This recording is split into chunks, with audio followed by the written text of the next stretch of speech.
Hola, mi nombre es Ivonne y este video tratará del contenido de todas las unidades que fueron abordadas durante la materia de Relaciones Económicas Internacionales, como en la unidad 1, donde se abordó el tema de la dinámica económica mundial a partir de la década de los 80 con el libro Geopolítica y Geoeconomía en el proceso globalizador de Rita Giacalone.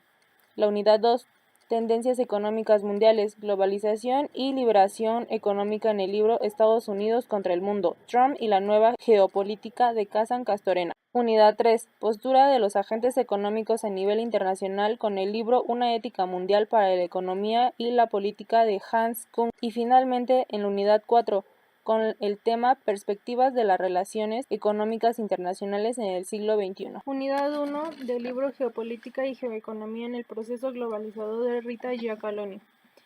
La economía del mundo ha ido evolucionando con base en las olas de la globalización. La primera comenzó en el año 8000 a.C.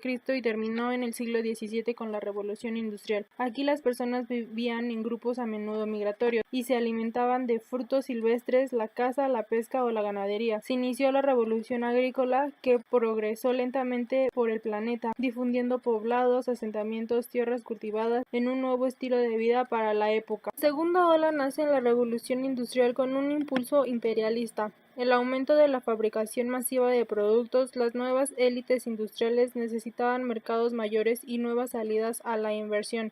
En esta ola surge la división de nación-estado. En la tercera ola está basada sobre fuentes diversificadas y renovables de energía, métodos de producción que dejan anticuada a la mayoría de las cadenas fabriles de montaje. Fuerte impacto en Estados Unidos, China, Japón, Singapur y otras regiones de rápido crecimiento concentran su desarrollo en la alta tecnología. Esta ola está caracterizada por la disminución de la producción en serie, desmasifica el consumo, el mercado y el tráfico comercial. Unidad 2 del libro Estados Unidos contra el mundo, Trump y la nueva geopolítica de Kazan Castorena. La victoria de Trump en Estados Unidos significó que toda la arquitectura mundial establecida al final de la Segunda Guerra Mundial en Bretton Woods 1944 se ve ahora trastornada y derrumbada. El gobierno de Trump se manifiesta claramente la crisis agónica, turbulenta y conflictiva del capitalismo transnacional global y continental, expresando un nacionalismo industrialista anti-oligarquía. Trump se enfrenta principalmente con las fuerzas del esquema de poder globalista y en forma secundaria con el esquema continentalista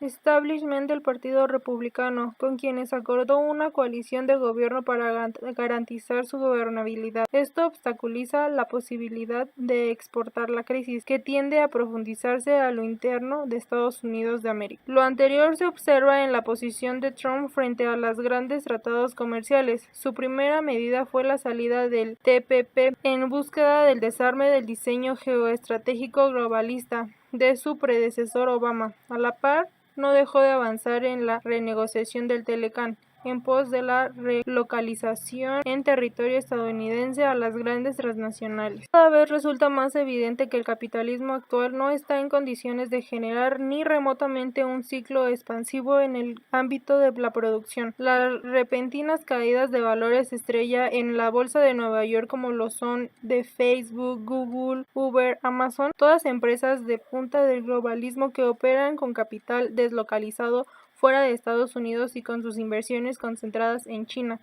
Son manifestaciones de una crisis del capital a nivel global. Las mismas empresas son atacadas a su vez por intervenciones verbales y políticas de Trump, quien ha comenzado una guerra económica no tanto contra China, sino contra dichas empresas con la finalidad de que se relocalicen en Estados Unidos. El recurso a la guerra comercial parece implicar un reordenamiento de las cadenas de valor transnacionales que han definido la globalización. Estas cadenas ya no se integran sin conflictos geopolíticos. Cuando se llegue a la reestructuración de la cadena de valor chino-americana, la Unión Europea y más concretamente Alemania bien podrían llegar a ser el afectado, a quien se le podría endosar entonces los costos de esta crisis. Podemos avisorar entonces que las perspectivas del multipolarismo avanzan y aumentan frente al unipolarismo, aspecto fundamental y condicional de posibilidad para un proyecto de mundo creciente, pluricivilización y pluricultural para los pueblos y sus proyectos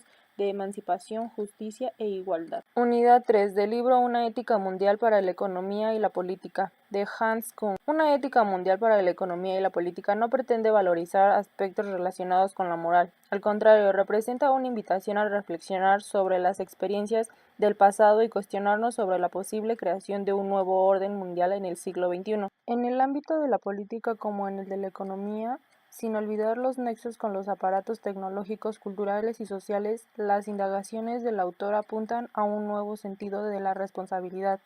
Por un lado, fomenta una política de compromiso que trate de realizar el siempre precario equilibrio entre ideales y realidades. Por el otro, impulsa una economía de responsabilidad capaz de conciliar estrategias económicas con convicciones éticas. No se puede ignorar el revolucionario cambio mundial de las estructuras económicas. Trabajo, producción, ciencia y medios se independizan cada vez más de sus lugares nacionales de procedencia. Esta nueva libertad crea posibilidades totalmente nuevas, dificultades a la política económica, social y de medio ambiente.